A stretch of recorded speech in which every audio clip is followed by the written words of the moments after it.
Football ലോകകപ്പിന്റെ ആവേശവുമായി Kadaplamattam Marymatha public സ്കൂളിൽ kick off world cup celebration സംഘടിപ്പിച്ചു.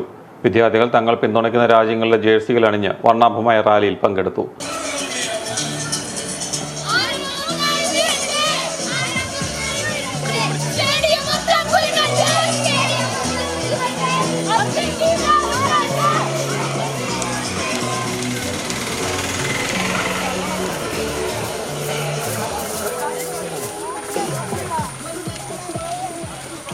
ബ്ലോക്ക് പഞ്ചായത്ത് അംഗം Boni Kuriakose rally flag off ചെയ്തു.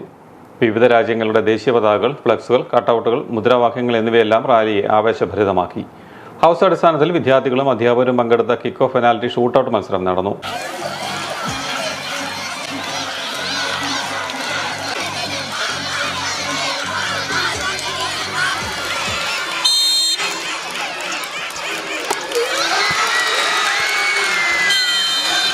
Marymatha charitable trust secretary doctor Augustine Joseph ഉദ്ഘാടനം നിർവഹിച്ചു. PTA president Joseph Simon, vice principal Rani Isaac എന്നിവർ ആശംസകൾ അർപ്പിച്ചു. School manager father Joseph Kunjanal, assistant manager father Joseph Thevarparamb, school principal Mobi Mathew എന്നിവർ നേതൃത്വം നൽകി. അർജന്റീന ജേഴ്സിയും ഇട്ടുകൊണ്ട്